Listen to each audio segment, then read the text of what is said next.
Radio Luz a las Naciones, la voz de salvación a tu corazón.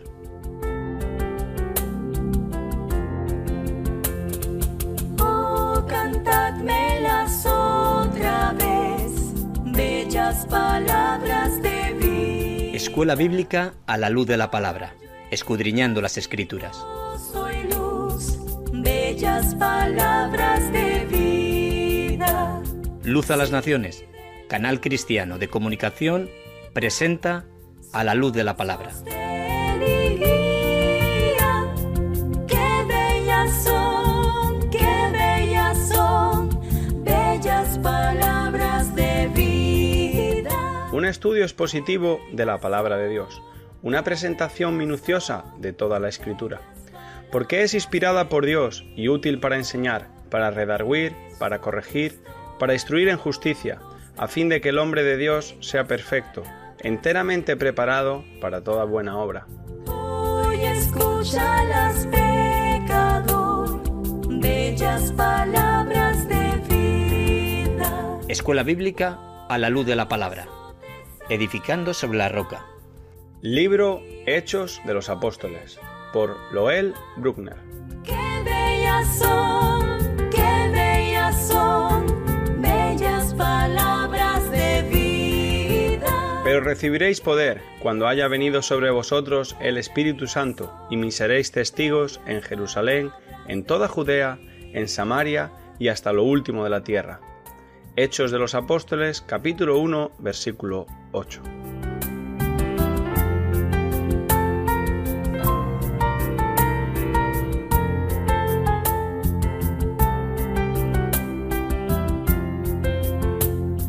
Grato el cántico sonará, bellas palabras de vida.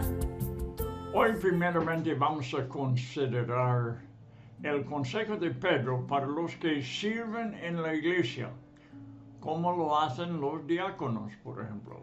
Ellos tienen que servir por la fortaleza que Dios da. Eso es lo que escribe Pedro en su primera carta. Y no según su capacidad humana. No me canso de insistir que la iglesia no es una entidad terrenal, sino sobrenatural, celestial y espiritual. No hay preparación sobre este planeta que servirá para la iglesia. Todos tienen que servir de acuerdo a las palabras de Pedro por la fortaleza que Dios da, con la unción celestial. Cuando un ser humano sirve con su propia capacidad, él recibe la gloria. Por eso servir con nuestra propia capacidad no es una alternativa para la unción divina.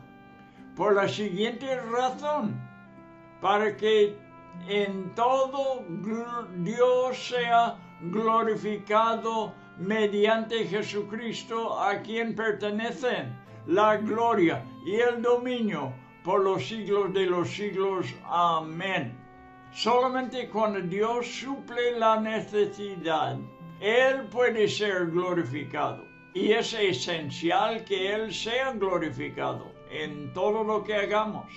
La frase de Pedro termina con un amén. De la misma forma que Cristo a menudo utilizó esta palabra para dar máxima autoridad a sus declaraciones, como por ejemplo, amén, amén te digo.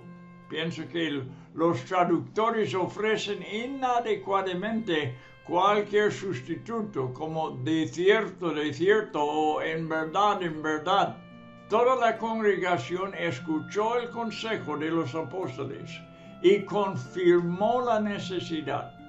Por eso, se procedió a elegir a 7 siervos, llenos de Espíritu Santo y de sabiduría.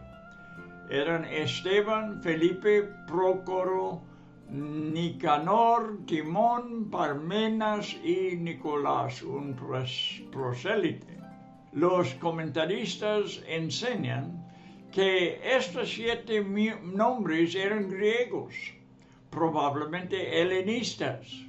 Después los llevaron a los apóstoles, quienes oraron por ellos y les impusieron las manos. Bíblicamente, imponer las manos generalmente se hacía para la ordenación de algún cargo en la iglesia, pero siempre significa impartir algo que el que imparte ya posee. Según reportaba Lucas, así se resolvió y se eliminó el estorbo que se había levantado en la iglesia en Jerusalén por no servir a los viudas de la parte helenista de la iglesia. Y el ministerio de la iglesia continuó. Dios determinó que su palabra se esparciera empezando en Jerusalén. El número se multiplicó grandemente, más allá de 5,000 u 8,000, cualquiera que sea la cifra correcta, no estoy seguro. El versículo 7 indica que el movimiento cristiano era tan poderoso en el tiempo de los apóstoles que incluso había sacerdotes entre los nuevos creyentes. Todos los sacerdotes eran descendientes de Aarón, muy distinguido entre la población de Jerusalén. Y es posible que algunos estuvieron en el Sanedrín. En el tiempo de Jesús, Nicodemo y José de Arimatea, pertenecientes a este concilio, llegaron a ser creyentes. Así que algunos de ellos fueron cambiados de corazón. Muy buenas tardes, amigo oyente. Yo creo que cada cristiano debe tener entendimiento claro de lo que es la iglesia. Hay cuando menos 3 características mayores de ella. Es 1, espiritual, 2, celestial y 3, sobrenatural. Jesús dijo: yo edificaré a mi iglesia y solamente Él en verdad pueda edificarla. La iglesia es algo celestial, manifestado en la tierra. El significado alternativo de nacer de nuevo en Juan capítulo 3 es alternativo de nacer de nuevo es nacer de arriba. Cada miembro de la iglesia ha nacido de arriba. Y en Juan capítulo 3, versículo 13, habla de los que no son engendrados de sangre, ni de voluntad de carne, ni de voluntad de varón, sino de Dios. En Gálatas 4:26, Pablo nos enseña de una Jerusalén de arriba, la cual, dice, es madre de todos nosotros. Es muy claro que la iglesia tiene su origen en el cielo. Es pues celestial. Al decir Jesús a Pilato: mi reino no es de este mundo, lo dijo en Juan 18:36, si lo quiere buscar, estaba estableciendo 2 características de que hemos hablado: de que su reino era del cielo, y 2, su reino era espiritual. Los judíos esperaban el reino literal y físico, y por eso no entendían el propósito de Jesús en su primera venida. En su segunda venida vendrá a establecer un reino físico, es cierto. Yo entiendo que primeramente tenía que preparar un pueblo espiritualmente para poder un día reinar con él físicamente. La iglesia es ahora espiritual. Jesús mandó a sus discípulos quedarse en Jerusalén hasta ser investidos de poder desde lo alto. Eso lo estamos estudiando aquí en este libro de Hechos. Cada cristiano puede y debe recibir este poder celestial y que este es un poder sobrenatural del Espíritu Santo. Recibiréis poder cuando haya venido sobre vosotros el Espíritu Santo, dijo Jesús. Y tenía que ser sobrenatural para poder servir en una iglesia sobrenatural. Es la base de todo el estudio del libro de los Hechos. Ahora vamos a leer capítulo 6, versículos 8 hasta 15, para saber sobre uno de los diáconos que se llamaba Esteban, que desde el principio, el primer requisito, o los primeros dos requisitos que dijeron los apóstoles que deben tener los diáconos es que sean llenos del Espíritu Santo y de una sabiduría. Y esa sabiduría no es terrenal, sino celestial. Y leeremos también que Esteban fue lleno de gracia celestial y poder sobrenatural. Vamos pues a leer capítulo 6 de los Hechos, versículo 8 hasta 15, para seguir adelante con nuestro estudio del libro de los Hechos. Y vamos a continuar hasta acabar con los 28 capítulos. Vamos a ver. Empezamos leyendo las Sagradas Escrituras, inspirado por el Espíritu Santo, inerrante. De modo que vamos a prestar mucha atención y también reverencia. 8.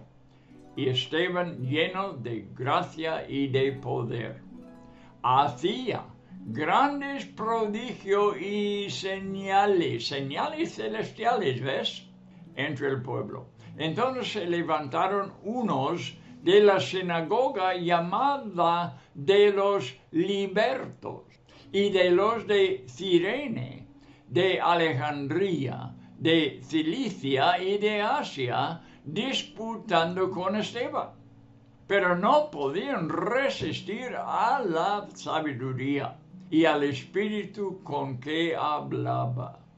Entonces sobornaron a unos para que dijesen que le habían oído hablar palabras blasfemas contra Moisés y contra Dios. Y soliviantaron al pueblo, a los ancianos y a los escribas, y arremetiendo le arrebataron y le trajeron al concilio.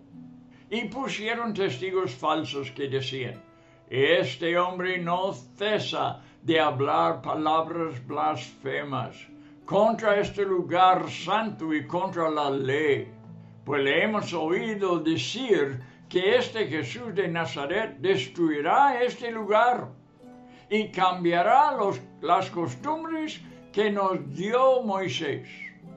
Entonces todos los que estaban sentados en el concilio, al fijar los ojos en él, vieron su rostro como el rostro de un ángel. Y ahí terminamos de hablar por lo pronto, de leer, de los versículos 8 hasta 15. Bueno, pensando en lo que insistieron los apóstoles acerca de los candidatos para diáconos, tenían que ser llenos del Espíritu Santo y de sabiduría. Y me pregunto si todos ellos tuvieron el mismo don de lo que menciona en 1 Corintios 12 el apóstol, como por ejemplo la palabra de sabiduría. En este capítulo 6 de Hechos, versículo 5, describe a Esteban como lleno de fe y del Espíritu Santo. Y me preguntó si significa que tenía el don de fe, que es también uno de los dones del Espíritu Santo, mencionado por Pablo en 1 de Corintios 12. En el versículo 8, aquí de lo que hemos leído, Lucas añade gracia y poder a la fe en la vida y ministerio de Esteban. He mencionado antes que el poder que poseían los primeros discípulos era el poder del Espíritu Santo. Contemplando este poder, me asombro, pensando que el Espíritu Santo, igual que el Padre y el Hijo, es omnipotente. Y al habitar en carne y sangre humanas, provee un poder ilimitable para ser utilizado como el Espíritu Santo crea necesario, con el fin de avanzar el Evangelio y edificar su iglesia sobre la tierra. Pedro escribe acerca de la fe preciosa en ambas epístolas, indicando el valor único y sin medida de este atributo celestial en todos los creyentes. En el versículo 8, Lucas añade gracia y poder a la fe, hemos dicho. La fe y el poder del Espíritu Santo hicieron que el ministerio de Esteban tuviera un gran impacto en Jerusalén, de modo que llegó a ser una amenaza para el enemigo. Acompañado por el poder de Dios, Esteban evangelizaba en Jerusalén. Él no era un apóstol, sino un diácono, y hemos aprendido judío helenista, que hablaba griego. Este libro está repleto de hechos milagrosos y grandes maravillas y señales, apoyando la verdad del Evangelio, no solamente en los apóstoles, sino en todos los que predicaban el Evangelio. No me cansaré de repetir que no existe ninguna indicación en la Escritura de que hayan cesado o de que vayan a cesar, más bien, son una parte del Evangelio y lo acompañan donde sea, cuando sea y por quien sea al predicar el Evangelio. Confieso que cuando aparece un tema ante nosotros, como el de versículo 9, véalo, hago algo que normalmente no hago con los temas doctrinales. Recurro en estas situaciones a algunos comentarios en busca de una explicación, ya que no hay otra manera para explorar tales cosas. Versículo 9, estoy hablando de ese versículo. Así he hecho en el caso de lo que se dice aquí de la iglesia de los libertos. Pregunto yo, ¿qué son los libertos? ¿Qué es esa sinagoga que se menciona en versículo 9? Y hay dos opiniones sobre el origen de los libertos, que no vamos a intentar resolver ahora, sino solamente mencionarlas. Una opinión es que esta secta fue llamada libertos debido a los muchos esclavos judíos que estaban bajo el dominio romano y que después fueron puestos en libertad.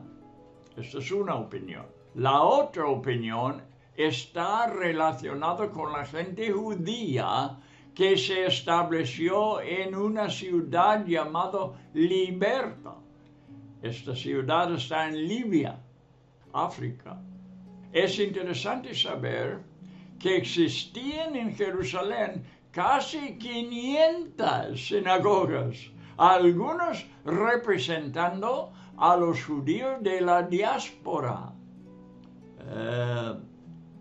que hablaban el griego, llamados judíos helenistas, al ser despreciados por los propios judíos en Israel, por ser extranjeros, nacidos en otras naciones, formaron sus propias sinagogas, como hacen los extranjeros muchas veces hoy.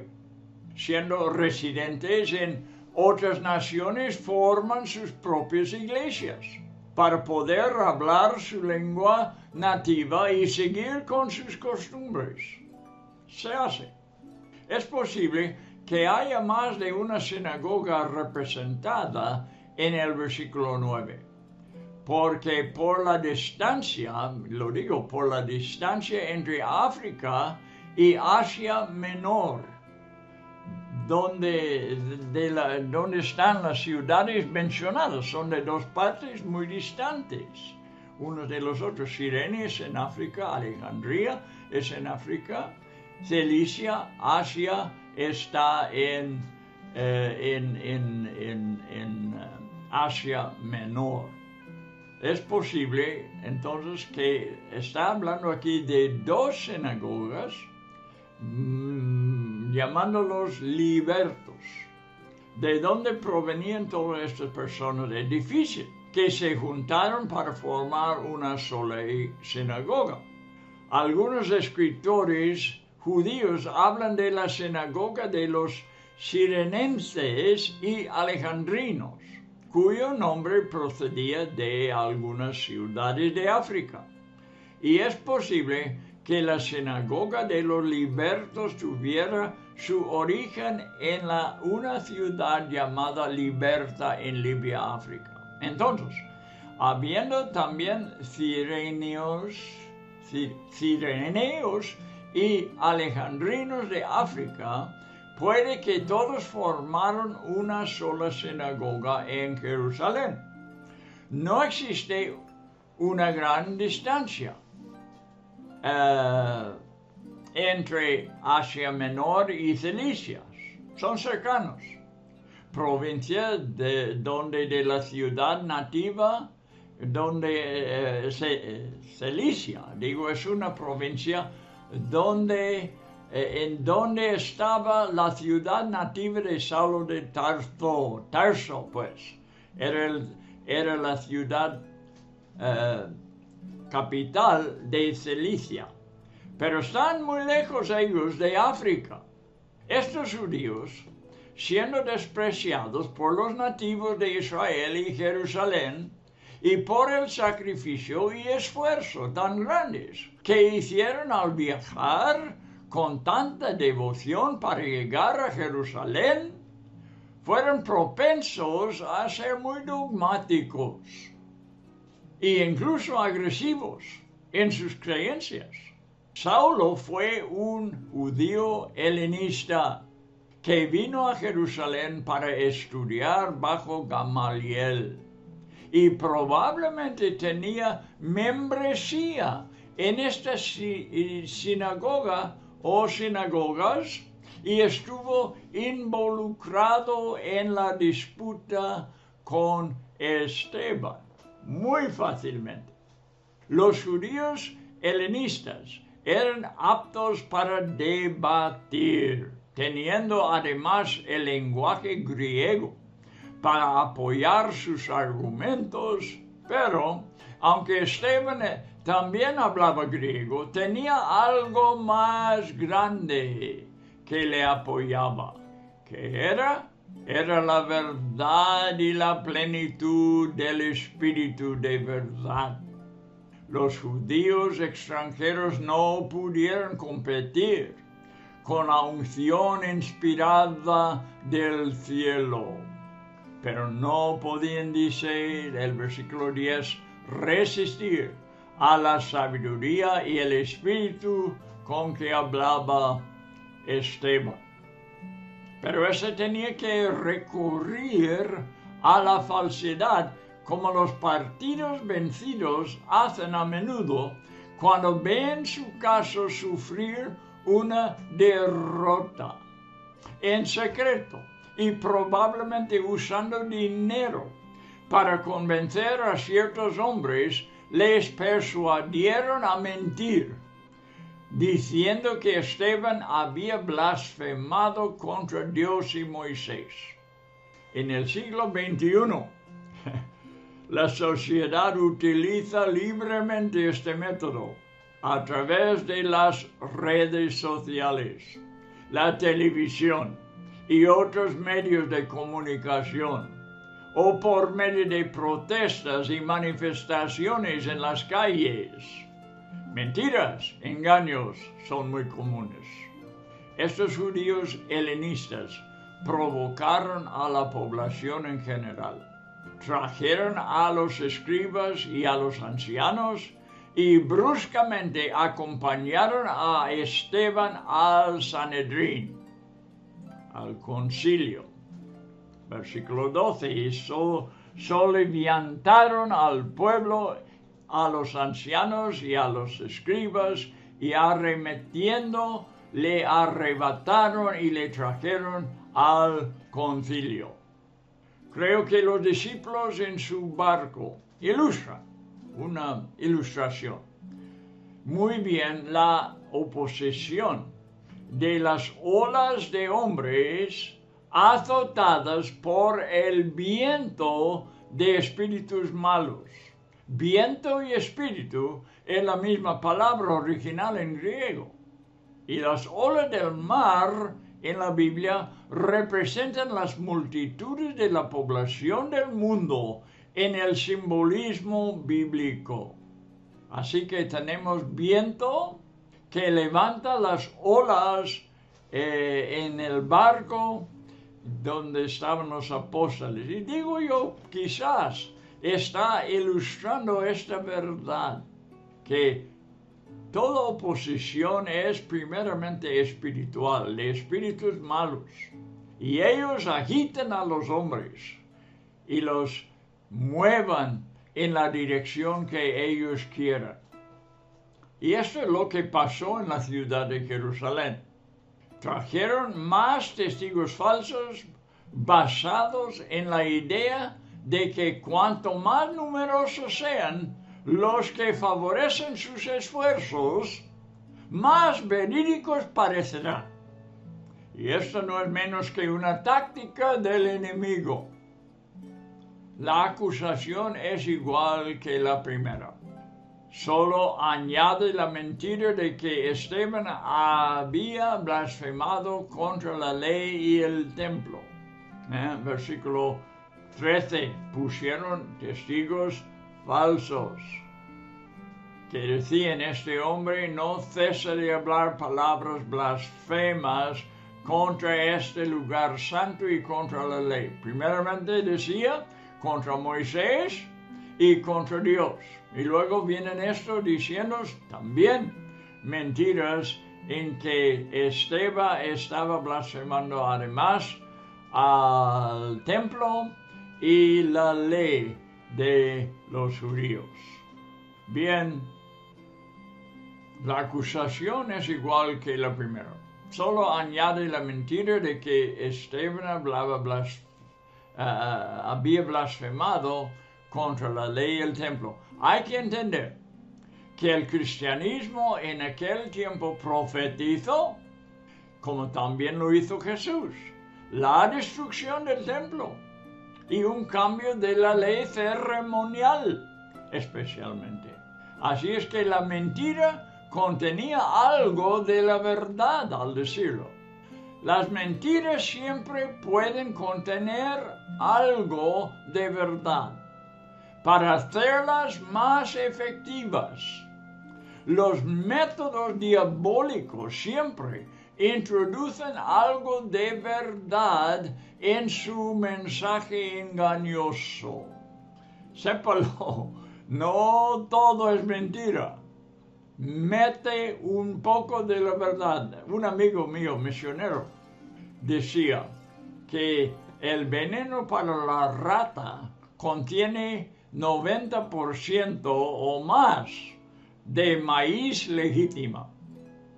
La maíz legítima para que lo coman las ratas y se mete el veneno para matarlas. Un poco de veneno. Este es el método del diablo contra el cristianismo. Mete la verdad. Gran porción quizás, pero con eso un veneno. Cuidado entonces por las sectas falsas, hermanos, porque llevan su Biblia con ellos y te dirá algunas cosas que son ciertas, pero en medio de esto ellos meten su veneno y este veneno mata. Cuidado, mucho cuidado, son muy engañosos. Fiel a la mentalidad mundana, la segunda ola de mentirosos presenta a Jesús de Nazaret como a un revolucionario, malinterpretando lo que dijo Esteban y llegando a la conclusión de que Jesús físicamente destruiría el templo y con él las tradiciones de Moisés que el pueblo practicaba ahí. Vamos a leer de nuevo versículo 14. Pues le hemos oído decir, dicen los testigos falsos, que ese Jesús de Nazaret destruirá este lugar y cambiará las costumbres que nos dio Moisés. Ven, están intentando de levantar las olas del agua de las multitudes, ¿verdad? De este mundo, estorbándoles, pero con el fin de oponer al Evangelio. Durante este alboroto, apoyado en la mentira, vemos al que está acusando. Están acusando a Esteban. ¿Y cómo se ve? Demostrando una gloria celestial y angélica, claramente visible en su rostro. El Paracletos, el abogado de la defensa, estaba al lado de Esteban con un testimonio sobrenatural, superando lo que pueden hacer los hombres, y el Sanedrín lo percibe. Entonces, versículo 15, todos los que estaban sentados en el concilio, al fijar los ojos en él, vieron su rostro como el rostro de un ángel. ¿Ves cómo Dios se manifiesta por medio de la carne humana, de los suyos, de los mensajeros suyos? Vamos a proseguir al capítulo 7 ahora. Capítulo 7, los primeros 8 versículos, los vamos leyendo para así seguir el estudio bíblico. Queremos comentar verdaderamente sobre estos versículos. Queremos solamente hablar de lo que el Espíritu Santo ha inspirado. No queremos tener o meter opiniones propios. O si lo hagamos, lo confesamos, que este sea una opinión. Pero lo que queremos hacer más que todo es solamente presentar lo que Dios quiso. Cuando el Espíritu Santo inspiró a Lucas escribir lo que está escribiendo, la historia de la iglesia, todavía en Jerusalén. Aquí vamos a ver la resistencia de los israelitas, que es el mensaje de Esteban. ¿Cómo resistieron los israelitas por toda su historia? Este es su tema aquí. Bueno, empiece la discusión, empiece el mensaje cuando el sumo sacerdote dijo, ¿es esto así? Y él dijo, varones, hermanos y padres, oíd. El Dios de la gloria apareció a nuestro padre Abraham, estando en Mesopotamia, antes que morase en Harán. Y le dijo, sal de tu tierra y de tu parentela, y ven a la tierra que yo te mostraré. Entonces salió de la tierra de los caldeos y habitó en Harán. Está dando Esteban la historia de Israel, empezando con el llamamiento del primer patriarca Abraham. Entonces salió de la tierra de los caldeos y habitó en Harán, y de allí, muerto su padre, Dios le trasladó a esta tierra, Israel, en el cual vosotros habitáis ahora, y no le dio herencia en ella, ni aun para asentar un pie, pero le prometió que se la daría en posesión y a su descendencia después de él, cuando él aún no tenía hijo. Y le dijo Dios así, que su descendencia sería extranjera en tierra ajena, y que los reducirían a servidumbre, y los maltratarían por 400 años. Mas yo juzgaré, dijo Dios, a la nación de la cual serán siervos, y después de esto saldrán y me servirán en este lugar, en Canaán, o sea, lo que es ahora Israel. Y le dio el pacto de la circuncisión. Y así Abraham engendró a Isaac y le circuncidó al 8º día. E Isaac a Jacob, y Jacob a los 12 patriarcas. A menudo buenos predicadores mencionan que la palabra griega que se traduce como testigos es martus, de la cual procede la palabra mártir.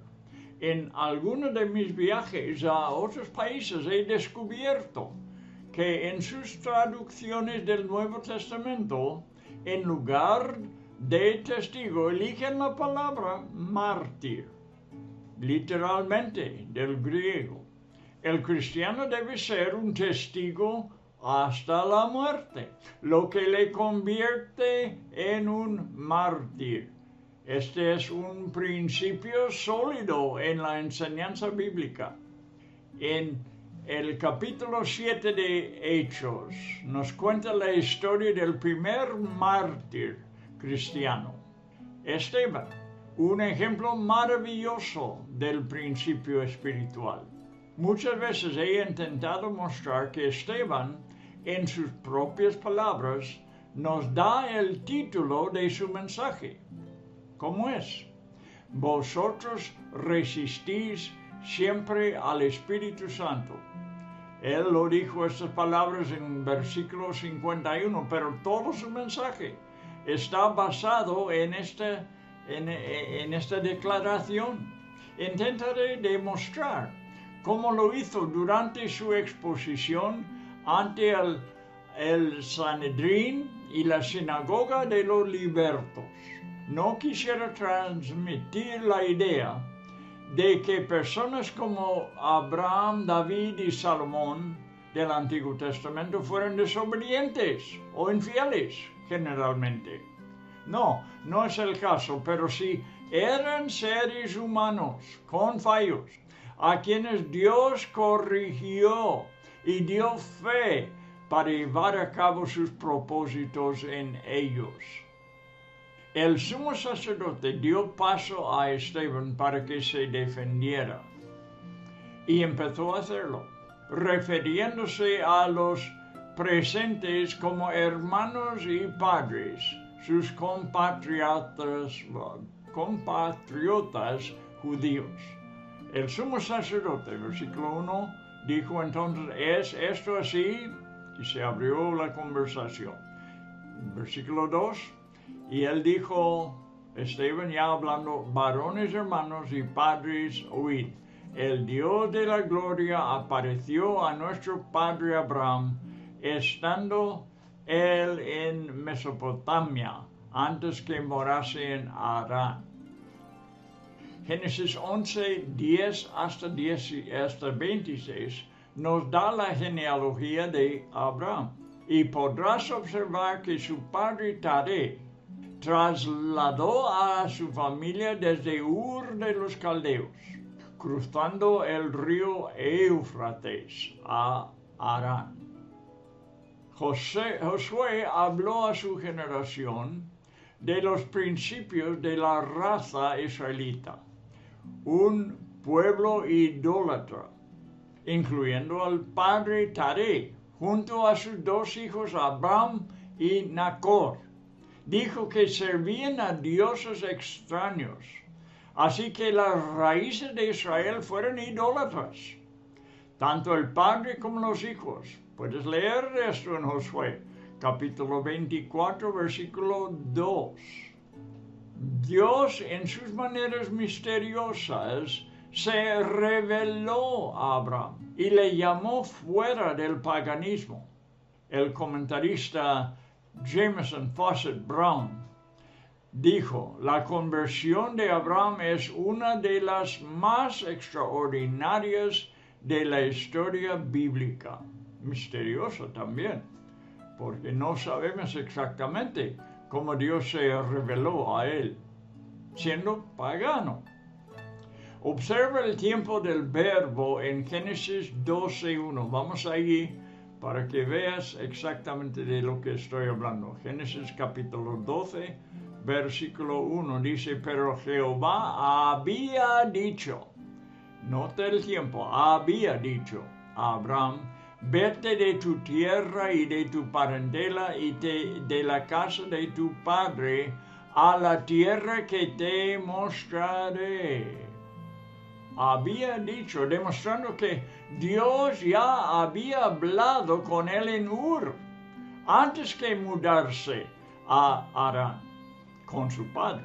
Abraham inmediatamente tenía que separarse de sus raíces idólatras y de su familia. Sin embargo, vaciló un poco y vivió con su parentela en Harán. Esteban vio un fallo en la obediencia de Abraham y ese fue el primer ejemplo del tema de su mensaje. Una vacilación de 5 años en cumplir con el mandamiento de Dios. En versículo 3 y 4, ya que permaneció unido a su padre hasta que su padre murió. Vamos a leer otra vez versículos 3 y 4.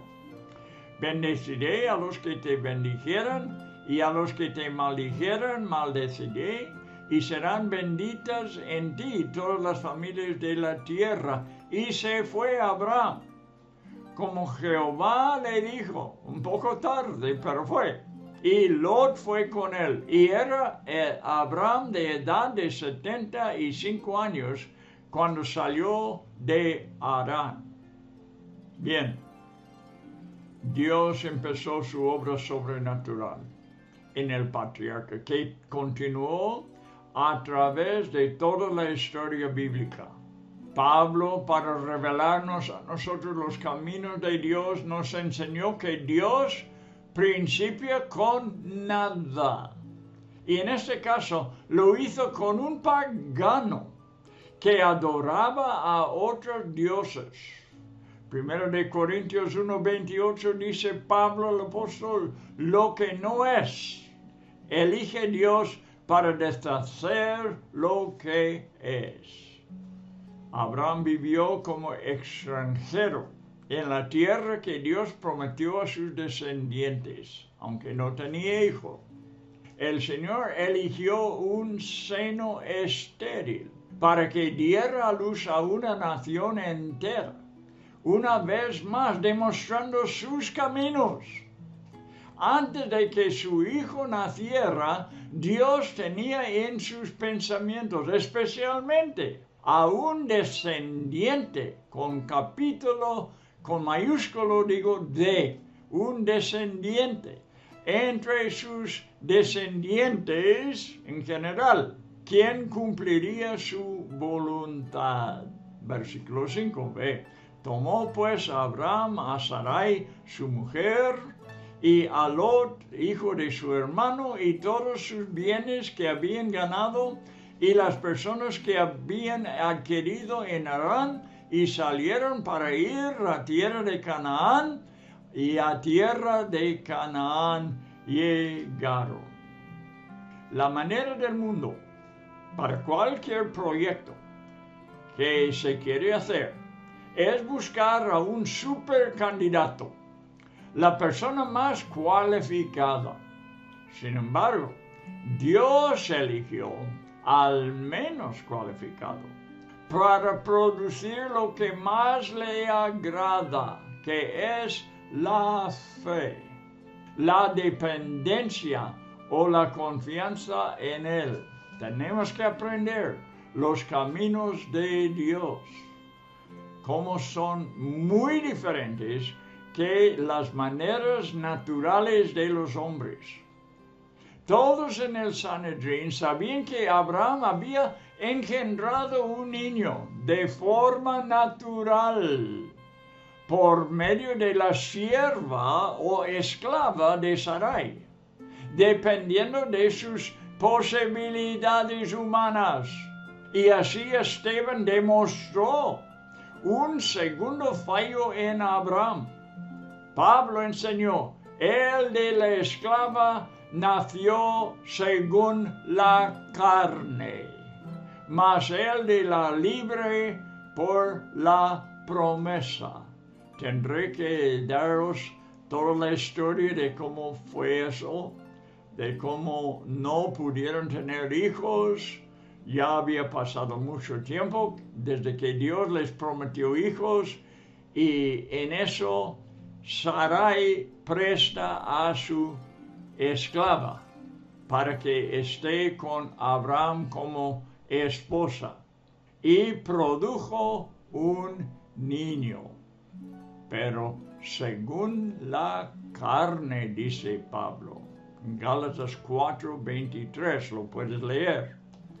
Por el plan carnal de Abraham y Sarai, que produjo con éxito un niño. Esto sirvió, el plan valió, pero carnalmente, cuidado.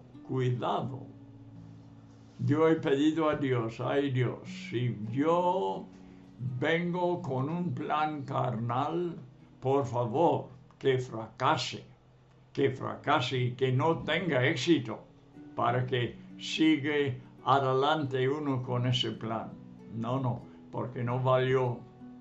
En cuanto en los ojos de Dios, no valió ese plan. Él tiene que obrar, Él tiene que hacer las cosas a su manera. No necesita nuestra ayuda para planificar las cosas. Bien, la manera del mundo es buscar lo mejor que haya. Dios empieza con nada, con el menos cualificado. Por el plan carnal, te digo, que tuvo éxito. Abraham volvió a resistirse a la promesa sobrenatural de Dios, ¿sí o no? Sí, fue una resistencia al plan de Dios, y este es el mensaje de Esteban. Vosotros siempre resistís el Espíritu Santo. Su primer intento fue aferrarse a su plan y a lo que él mismo había producido, suplicando a Dios, ojalá Ismael viva delante de ti. Pidió en Génesis 17 y 18. Dios fue paciente y benigno con Abraham, ya llamado Abraham, pero de ninguna manera comprometió su propósito. Vea el siguiente versículo, Génesis 17, 19. Ciertamente Sara, que ya tiene su nuevo nombre también, de Sarai fue cambiado a Sara, como Abraham fue cambiado en Abraham. Y dijo Dios en versículo 19, tu mujer te dará a luz un hijo, tu mujer, no el esclavo, y llamará su nombre Isaac, y confirmaré mi pacto con él, como pacto perpetuo para sus descendientes después de él. Fíjate cómo Dios obra. Dios obra confirmando su pacto. Dios obra con un pacto perpetuo y nada temporal. Dios declaró a Abraham que sus descendientes serían esclavos durante 400 años en una tierra extraña, pero que después les libertaría para que pudieran servirle a él. Esta libertad vendría por medio de un gran juicio sobre los egipcios, e Israel saldría de aquella tierra llevándose grandes tesoros. Los israelitas habían estado sirviendo a los egipcios durante 4 siglos sin ninguna retribución, por lo tanto, merecían lo que se llevaron de allí. Bien, con este pensamiento vamos a terminar por lo pronto, viendo la historia que Esteban está contando a la sinagoga de los libertos y al Sanedrín de Jerusalén. Esta historia para ilustrar que siempre resistían el Espíritu Santo.